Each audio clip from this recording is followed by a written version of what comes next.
শ্রীলঙ্কায় আজ দাঁড়িয়ে শহীদ প্রেসিডেন্ট জিয়াউর রহমানের রোপণ করা ইতিহাস। ১৯৭৯ সালের নভেম্বরে শ্রীলঙ্কা সফরে বাংলাদেশের শহীদ প্রেসিডেন্ট জিয়াউর রহমানকে দেশটির রাজধানী কলম্বোতে উষ্ণ অভ্যর্থনা জানানো হয়েছিল। সে সময় দ্য বাংলাদেশ টাইমস সফরকে গুরুত্ব দিয়ে ধারাবাহিক প্রতিবেদন প্রকাশ করে।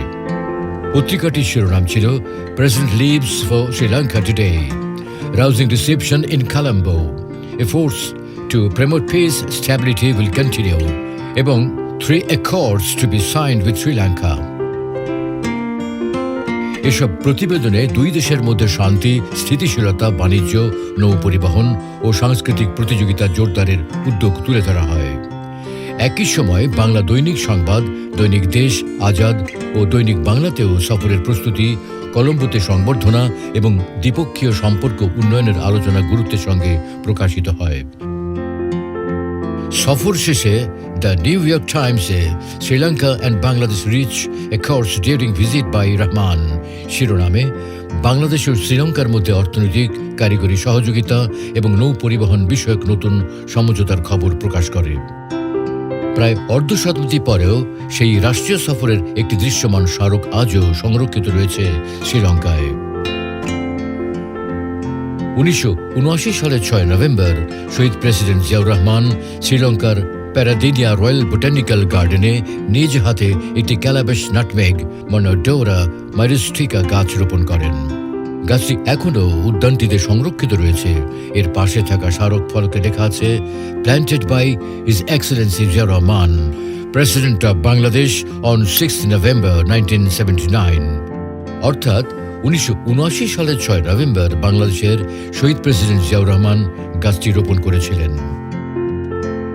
প্যারাদিনিয়া রয়্যাল বোটানিক্যাল গার্ডেনে বিভিন্ন দেশের রাষ্ট্রপ্রধান ও বিশিষ্ট অতিথিদের স্মরণে গাছ রোপণের দীর্ঘদিনের ঐতিহ্য রয়েছে। সেখানে কানাডার সাবেক প্রধানমন্ত্রী জন ডিফেনবেকার, সিঙ্গাপুরের প্রতিষ্ঠাতা প্রধানমন্ত্রী লি কুয়ান ইউ এবং পোল্যান্ডের সাবেক প্রধানমন্ত্রী জোসেফ সিরানকিয়েভিচ সহ বিভিন্ন বিশ্বনেতার রোপণ করা গাছ ও স্মারক ফলক সংরক্ষিত রয়েছে। এই তালিকায় বাংলাদেশের প্রতিনিধিত্ব করছে শহীদ প্রেসিডেন্ট জিয়াউর রহমানের রোপণ করা গাছটি। ঐতিহাসিক তথ্য অনুযায়ী শ্রীলঙ্কার তৎকালীন রাষ্ট্রপতি জিয়ার জয়বর্ধনের আমন্ত্রণে ১৯৭৯ সালের নভেম্বরে দেশটি সফর করেন শহীদ president Ziaur Rahman. I, Mr. Ziaur Rahman, do hereby declare the independence of Bangladesh.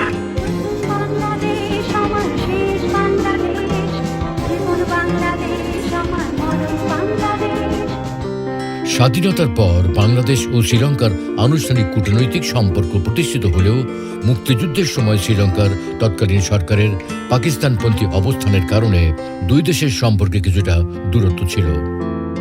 এই প্রেক্ষাপটে শহীদ প্রেসিডেন্ট জিয়াউর রহমানের সফরকে সম্পর্ক স্বাভাবিক ও আস্থার নতুন ভিত্তি তৈরির গুরুত্বপূর্ণ পদক্ষেপ হিসেবে দেখা হয়। সফরে দুই দেশের নেতারা রাজনৈতিক, অর্থনৈতিক ও আঞ্চলিক বিভিন্ন বিষয় নিয়ে আলোচনা করেন। অর্থনৈতিক ও কারিগরি সহযোগিতা, নৌ পরিবহন, বাণিজ্য এবং সাংস্কৃতিক বিনিময় জোরদারে একাধিক চুক্তি ও সমঝোতা হয়। সফর শেষে সাংবাদিকদের সঙ্গে আলাপকালে শহীদ প্রেসিডেন্ট জিয়াউর রহমান বলেন, "We are very satisfied with our visit. We have opened our hearts to each other." যার বাংলা অর্থ, আমরা এই সফরে অত্যন্ত সন্তুষ্ট। আমরা পরস্পরের কাছে আমাদের হৃদয় খুলে দিয়েছি। কূটনৈতিক বিশ্লেষকদের মতে বক্তব্যটি দুই দেশের মধ্যে নতুন আস্থার প্রতিফলন ছিল। এই সফরের আরেকটি গুরুত্বপূর্ণ দিক ছিল দক্ষিণ এশিয়ায় আঞ্চলিক সহযোগিতার ধারণাকে এগিয়ে নেওয়া।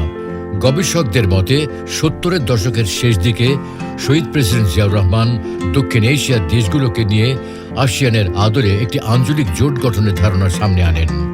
শ্রীলঙ্কা সফরে রাষ্ট্রপতি জয়বর্ধনের সঙ্গে এ বিষয়ে আলোচনা সেই উদ্যোগকে আরও এগিয়ে নিতে সহায়ক হয়। পরবর্তীতে ১৯৮০ সালে দক্ষিণ এশিয়ার রাষ্ট্রপ্রধানদের কাছে আঞ্চলিক সহযোগিতার আনুষ্ঠানিক প্রস্তাব পাঠায় বাংলাদেশ। কয়েক বছরের আলোচনা ও কূটনৈতিক প্রক্রিয়া শেষে ১৯৮৫ সালে ঢাকায় বাংলাদেশ, ভুটান, ভারত, মালদ্বীপ, নেপাল, পাকিস্তান ও শ্রীলঙ্কার নেতারা সার্ক সনদে স্বাক্ষর করেন। বিশ্লেষকদের মতে 1979 সালের শ্রীলঙ্কা সফর শুধু একটি দ্বিপক্ষীয় সফর ছিল না, এটি বাংলাদেশ শ্রীলঙ্কা সম্পর্কের নতুন অধ্যায়ের সূচনা এবং দক্ষিণ এশিয়ার আঞ্চলিক সহযোগিতার ভিত্তি তৈরির অন্যতম গুরুত্বপূর্ণ কূটনৈতিক পদক্ষেপ। আজও পেরাদিনিয়া সেই ক্যালাবেশ নাটমেগ গাছটি নীরবে দাঁড়িয়ে আছে। সময়ের সঙ্গে বদলে গেছে রাজনীতি, রাষ্ট্র ও বিশ্ব পরিস্থিতি, কিন্তু সে স্মারক ফলকে এখনও অমলিন রয়েছে বাংলাদেশের নাম, শহীদ প্রেসিডেন্ট জিয়াউর রহমানের নাম এবং 1979 সালের 6 নভেম্বরের সেই ঐতিহাসিক তারিখ। ইতিহাসবিদদের মতে ইতিহাস শুধু বইয়ের পাতায় নয়, কখনো কখনো একটি স্মারক ফলক বা একটি গাছের মধ্যেও বেঁচে থাকে। পেরাদিনিয়ার এই গাছটি আজও বাংলাদেশ ও শ্রীলঙ্কার বন্ধুত্ব, একটি গুরুত্বপূর্ণ রাষ্ট্রীয় সফর এবং দক্ষিণ এশিয়ার আঞ্চলিকতার স্বপ্নের জীবন্ত সাক্ষী হয়ে দাঁড়িয়ে আছে।